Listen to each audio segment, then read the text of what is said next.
Friends, how are you today? It's May 17th, 2020. I'm with my friend Ashwani from New Delhi, India. We are going from Brookings, South Dakota to Pier, which is our state capital. My friend is quite bored with the countryside. He likes the urban environment. He likes a little bit more activity. So we've been going through these little villages, which I, of course, find charming. I grew up in this area.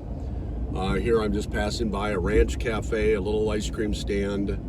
I don't know if they're going to open this year or not, but what I was telling Ashwani is that America, the middle America has been dying for a long time, the small towns, villages, etc.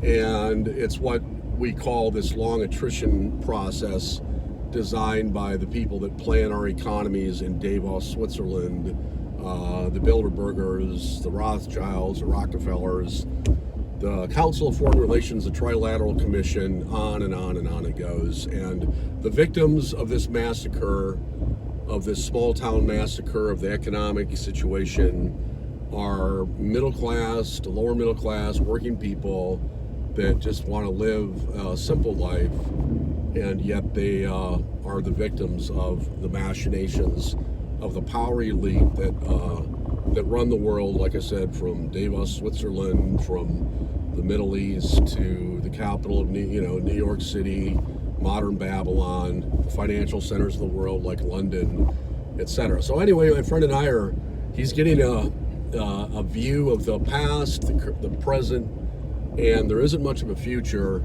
not only because the attrition process has been happening in the last 4 decades, or really since, I guess the 1960s, but because we are now de facto into the New World Order system, which, biblically speaking, is the last Gentile empire. It's going to be presided over by 2 people, the false prophet and the Antichrist. And we are literally living in biblical last days. By the way, whenever I see a Rexall drug sign in a small town, again, it's just a very nostalgic thing to see. It kind of puts a tear in your eye.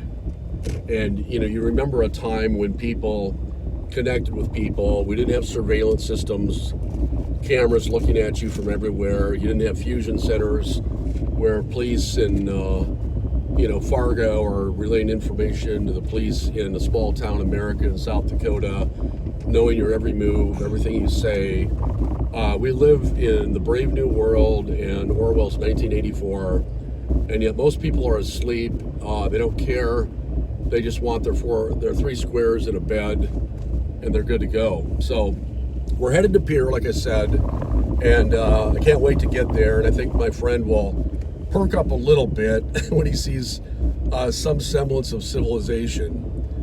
And so I'm hoping to revive him, and that'll be in about hopefully 50 miles here. But in the meantime, I'm enjoying seeing the beautiful flowers of the crabapple trees, the apple trees, the lilacs, and the green, and a lot of water in this area. We've had so many decades where this has like been a desert. So anyway, just a little bit of a little commentary here on this beautiful day. The clouds have broken up, puddles everywhere, lots of moisture, but we have a crisis in the world right now. It's a manufactured crisis, and the people that are at the top of that pile, or at least near the top, are Bill Gates, the World Health Organization, Donald Trump and company, and the United Nations, of course.